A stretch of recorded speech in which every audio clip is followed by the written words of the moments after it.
नाही, यामागची भावना माझी एकच होती. अनेक आपल्या महिला पोलीस कर्मचारी ह्या मेहनतीने आपल्या जनतेची सेवा करत असतात. घरापासून कुटुंबापासून लहान राहून ही सेवा करत असतात, लांब राहून ही सेवा करत असतात. आणि आता उदाहरणार्थ ज्या गोरेगाव पोलीस स्टेशनमध्ये आज मी इथे आलोय, काही महिला कर्मचारी हा कोकणामधल्या आहेत, कोणी सोलापूरचा आहे, कोणी सांगलीचा आहे, कोणी पुण्याचा आहे. तर आपल्या कुटुंबापासून लांब राहून सणासुदीच्या दिवसामध्ये ते आपल्या सेवा करत असतात. आणि आपण सर्व आपल्या कुटुंबियांसोबत हे सण आपण साजरे करत असतो. आणि एक भावना माझ्या मनामध्ये आली की आपण ज्या विभागाचा आपण राज्यमंत्री म्हणून आपण नेतृत्व करतोय, त्या विभागामधील आपल्या ह्या महिला पोलीस कर्मचाऱ्यांसोबत आपण रक्षाबंधन हा सण आपण साजरा केला पाहिजे. आणि त्यांना एक विश्वास दिला पाहिजे की एक भाऊ म्हणून आम्ही आपल्या सोबत आहोत, आपल्या पाठीशी आहोत. एकंदरीत पोलीस कर्मचारी म्हणून जनतेची सेवा करत असताना, त्यांची रक्षा करत असताना एक भाऊ म्हणून आम्ही देखील आपली रक्षा करण्यासाठी आम्ही तत्पर आहोत, आम्ही कटिबद्ध आहोत. आणि मला वाटतं एक हसत खेळत चांगल्या वातावरणामध्ये आज रक्षाबंधन साजरा होतोय आणि त्याचं एक मनामध्ये वेगळं समाधान आहे. शरद पवार यांनी एक विधान केलेलं आहे. विधानसभा निवडणुकीपूर्वी 2 व्यक्तींनी आपली भेट घेतली होती 160 जागा जिंकून देण्याची. मला वाटतं आज रक्षाबंधन आहे.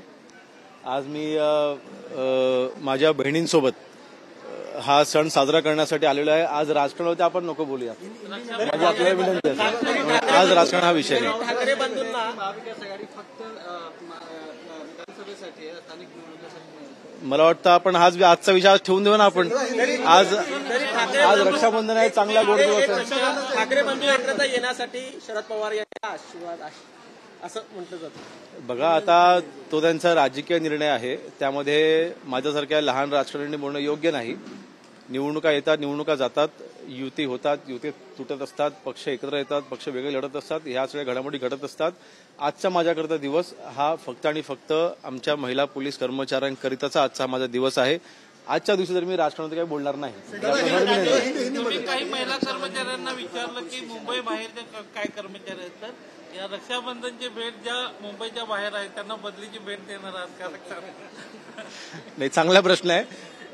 शेवटी बघा, आपण पोलीस विभागामध्ये काम करत असताना अर्थातच कठीण परिस्थितींना सामोरं जाऊन हे काम करावं लागत असतं. आपल्या कुटुंबापासून लांब राहून जनतेची सेवा करण्याकरिता अनेक गोष्टींना तिथे सहन करावं लागत असतात. परंतु तरीसुद्धा या सगळ्या अडचणींवरती मात करून आमच्या पोलीस कर्मचारी तिथे मेहनतीने काम करत असतात. आणि त्यांच्या मेहनतीबद्दल किंवा त्यांच्या ह्या कठोरताबद्दल कुठेही कोणालाही शंका घ्यायचं कारण नाही. अर्थातच एक जेव्हा बदलीची मागणी येत असते किंवा बदल्या करत असताना आमचा प्रयत्न असतो की त्यांना जास्तीत जास्त घराजवळ राहू द्यावं. कारण शेवटी जर का पॉझिटिव्ह माइंडसेट असेल, एक चांगल्या वातावरण मध्ये जर का ते नोकरी करत असेल, तर त्यांना नोकरी करण्यामध्ये देखील त्यांचा रस येतो आणि एक पॉझिटिव्ह एनर्जी घेऊन ते काम करत असतात. म्हणून आपला प्रश्न रास्त आहे. जास्तीत जास्त आमचा प्रयत्न असतो की ज्यांनी ज्या विभागामध्ये बदली मागितलेली आहे त्या ठिकाणी बदली द्यावी. पण 100% कधी कधी शक्य होत नाही, परंतु प्रयत्न नक्कीच आमचा असतो. आज मात्र ज्या काही ह्या निमित्ताने आलेलो असताना समस्या देखील जाणून घ्यायचा प्रयत्न केला आहे. आणि एकंदरीत महाराष्ट्रामध्ये आपल्या पोलीस कर्मचारी ज्या तत्परतेने काम करतायत, अगदी रात्रीची गस्त देखील 3-3, 4-6 वाजेपर्यंत आमच्या पोलीस कर्मचारी तिथे घालत असतात. दामिनी पथक असू द्या किंवा अन्य आपली जी पथकं महाराष्ट्रामध्ये कार्यरत आहेत, तर ह्या सगळ्या पोलीस कर्मचाऱ्यांच्या महिला पोलीस कर्मचारी ज्या मेहनतीने आज सेवा देत आहेत, तर मला वाटतं आजचा हा दिवस एक भाऊ म्हणून त्यांच्यासोबत घालवण्यासाठी आज त्यांनी मला संधी खऱ्या अर्थाने दिलेली आहे. रक्षाबंधन के मौके पर आप गोरेगांव पुलिस स्टेशन आए, पुलिस जो महिला कर्मी उनसे आपने राखी भी बनवाया, उनसे बात भी की. नहीं, एक मेरी इसके पीछे भावना एक ही थी. हम आज हमारे घर पे हमारी सगी बहनों के साथ में आज ये त्योहार हम सेलिब्रेट करने वाले हैं. लेकिन आज MOS के तौर पर, आज गृह राज्य मंत्री के तौर पर एक मुझे ऐसा लगा कि जिस विभाग का मैं नेतृत्व कर रहा हूँ, इस विभाग में हमारे महिला पुलिस कर्मचारी है जो बहुत ही मेहनत लेके रात को 3-3, 4-4 बजे तक गश्त लगाती रहती है और दामिनी पथक में काफी अच्छा एक्टिवली काम करती है और अपने फैमिली से दूर है. अभी जहाँ पे मैं अभी गोरेगांव पुलिस स्टेशन में आया हूँ, वहाँ पे कुछ हमारी महिला कर्मचारी है जो कोई सांगली से है, कोई पुणे से है, कोई कोल्हापुर से है, कोई कोंकण से है. तो अपने फैमिली से दूर रह के हुए वो जनता की सेवा कर रहे हैं. जनता की रक्षा कर रहे हैं। तो मेरे ख्याल से आज रक्षाबंधन का दिन है। आज एमओएस के तौर पर एक मेरी भावना इसके पीछे यही है कि एक भाई के तौर पर मैं उनके साथ में हूँ।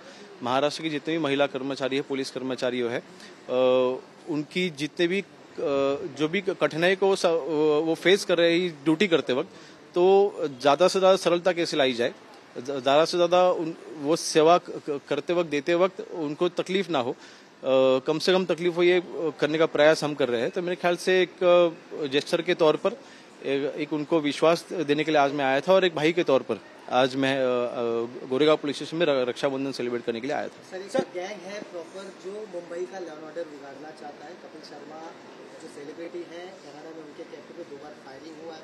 एक धमकी भरा मैसेज वायरल भी किया गया है और कहा गया है कि मुंबई में जो है तबाही मचाई जाएगी। देखिए, हमारी मुंबई पुलिस कोई भी तबाही नहीं मचने के लिए या फिर जो भी गैंगस्टर्स एक्टिव होना चाहते हैं या फिर जो भी लॉ एंड ऑर्डर की सिचुएशन क्रिएट करना चाहते हैं उनको कंट्रोल करना हमारी मुंबई पुलिस को अच्छी तरीके से आता है। तो मेरे ख्याल से किसी को भी डरने की जरूरत नहीं है। आपके पास जो भी इन्फॉर्मेशन आप हमारी पुलिस के पास दीजिए, वो बिल्कुल उस पर कार्रवाई करेंगे। Thank you.